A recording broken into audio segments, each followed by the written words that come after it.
चौकन्ने रहें, क्योंकि अभी अफवाहें फैलेंगी। हमारे जो विरोधी पार्टी है वो बहुत कलाकार है। कभी कभी किसी का अनबन हो जाए तो जब मौका मिलता है तो पूरी रड़क निकालने का काम करते हैं। हमसे संवाद करें, कितने किलोमीटर सड़क, बिजली, खाद, स्कूल, अस्पताल, निर्माण काम, उस पर चर्चा नहीं करनी। चर्चा करनी है मंदिर की, मस्जिद की, हिंदू की, मुसलमान की, अयोध्या की, पाकिस्तान की। ये उस दिशा में जाना चाहते हैं। उसके बाद दोबारा से हमने गति पकड़ी और कामों को जोड़ दिया। सभी काम आपके बीच में हैं। जो कार्यकाल हमारा रहा पिछले 4.5 साल का, मैं चुनौती से कह सकता हूँ पिछले किसी कार्यकाल से तुलना कर लो, आपको पता पड़ेगा कहाँ काम ज्यादा हुआ, कहाँ नहीं हुआ। तो अंत में हर प्रतिनिधि, कोई वार्ड मेंबर है, कोई सरपंच है, प्रधान है, प्रमुख है, एमएलए, एमपी है, जनता तो उसका आकलन करती है हमारा काम कितना हुआ, हमारे जीवन में हमारे बच्चों का आगे भविष्य कैसे बेहतर बन सकेगा, हमारी सुविधाएं, सड़क की, बिजली की, चिकित्सा की, अस्पताल की, स्कूल की, ये कितनी हम बेहतर कर सके। बाकी जो राजनीति है वो अलग है, लेकिन विकास को मैं समझता हूँ एक अलग दृष्टिकोण से हमें देखना चाहिए। तो मुझे संतोष इस बात का है कि सरकार हमारी थी, संसाधन की, पैसे की, बजट की कभी कमी हम आने नहीं दी। और हर गांव पंचायत में, हर वार्ड में ये नहीं देखा हम लोगों ने कि किस पोलिंग बूथ पे कौन सी पार्टी जीती, कौन सी हारी।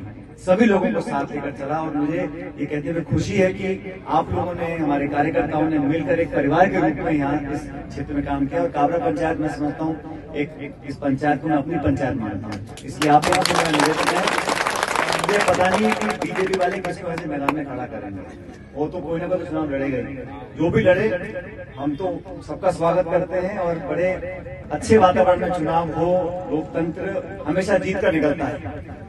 कोई भी हारे, कोई भी विधायक एमपी बने, लेकिन लोकतंत्र की जीत होती है। इस लोकतंत्र के मेले में, लोकतंत्र के उत्सव में, इस पर्व में आप लोगों को भागीदार बनना है। लेकिन मैं जानता हूं कि आप सोच समझ कर अपने मत का प्रयोग करें। और जितना आपने बहुमत पिछले चुनाव में दिया, पूरा देश इसको देख रहा था। आज भी पूरी दुनिया की नजर टिकी हुई है कि टोंक विधानसभा क्षेत्र से क्या परिणाम आएंगे, कितनी भारी हमारी जीत होगी। तो मुझे पूरा विश्वास है कि 36 कौम के लोग मिलकर कहीं से ज्यादा हम लोगों को आशीर्वाद दें, काम के आधार पर, वातावरण के आधार पर। कोई नहीं कह सकता कि विधानसभा क्षेत्र में कहीं किसी के साथ अन्याय हुआ है, या कि जानबूझ के किसी को प्रताड़ित किया है, या किसी का पक्ष लिया गया, किसी का विरोध किया गया, या बदले की भावना से काम किया।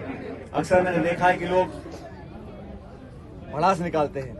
कभी कभी किसी का अनबन हो जाए तो जब मौका मिलता है तो पूरी रड़क निकालने का काम करते हैं। लेकिन इस प्रकार की राजनीति मैं समझता हूँ भली नहीं है। हमें तो काम करना है। आप सबका सहयोग मिला, उसके लिए मैं आपका बहुत बहुत आभारी हूँ। लेकिन मैं चाहता हूं कि आप लोग इस बार चौकन्ने रहें, क्योंकि अभी अफवाहें फैलेंगी। हमारे जो विरोधी पार्टी है वो बहुत कलाकार है अफवाह फैलाने में और सुर्रे छोड़ने में, लोगों को भ्रमित करने में। तो ये समझ के रहना, आप समझदार लोग हो। कभी टकराव करा दिया, झगड़ा करा दिया, आपस में मनमुटाव करा दिया, उससे बच के रहना है। क्योंकि अक्सर मैंने देखा है कि जब चुनाव करीब आते हैं तो हमसे संवाद करें, कितने किलोमीटर सड़क, बिजली, खाद, स्कूल, अस्पताल, निर्माण काम, उस पर चर्चा नहीं करनी। चर्चा करनी है मंदिर की, मस्जिद की, हिंदू की, मुसलमान की, अयोध्या की, पाकिस्तान की। ये उस दिशा में जाना चाहते हैं। इन बातों को छोड़ के हमें तो मजबूती से रहना है। और अभी मैं देख रहा था बिहार राज्य में जनगणना हुई, देश में जनगणना हो रही है, तो पता पड़ रहा है कौन समाज के कितने लोग हैं। और पहले सिर्फ SC ST की गणना होती थी, बाकी समाज की गिनती नहीं होती थी। तो मुझे खुशी है कि ये हमारी पार्टी ने एक अपना स्टैंड लिया है कि गिनती तो होनी चाहिए। जिस देश में हर चीज की आपको गिनती मालूम पता नहीं है, कितने लोग रह रहे हैं, तो कैसे उसका नीति निर्माण होगा, कैसे बजट आवंटन होगा, कैसे उनकी मदद होगी, आधार होना चाहिए। इसलिए गिनती हो रही है और हर वर्ग की पहचान होनी चाहिए, ताकि हमें पता रहे अगले 10, 20, 30 साल में फलाने वर्ग को, फलाने बॉगलों के क्षेत्र में यहाँ ये कमी रहेगी।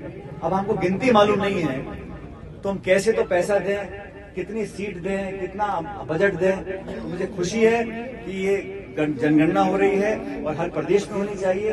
और जब गिनती पेड़ों की हो रही है, पशुओं की हो रही है, पक्षियों की हो रही है, तो इंसानों की भी होनी चाहिए ना, पता पड़े कि कौन कहाँ पे रह रहा है, किस हालात पे रह रहा है। बहुत से ऐसे समाज है जो पिछड़े हैं, जिनकी गिनती नहीं हो पाती है, उनके आंकड़े सामने आएंगे, हकीकत पता पड़ेगी, तभी तो उस पर कार्रवाई होगी।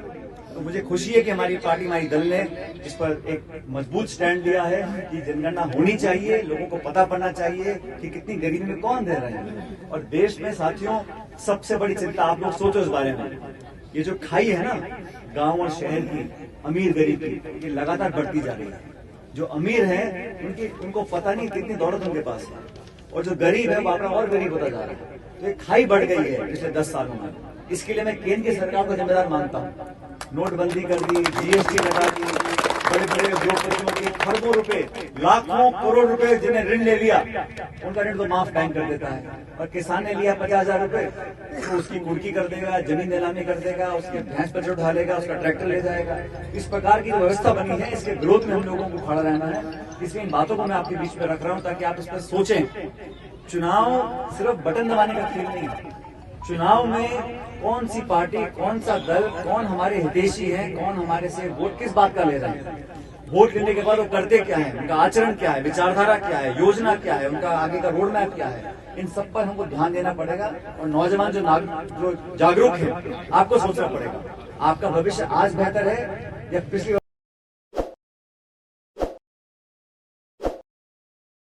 ताज़ा खबरों के लिए विजिट करें द फैक्ट इंडिया की वेबसाइट और डाउनलोड करें द फैक्ट इंडिया ऐप।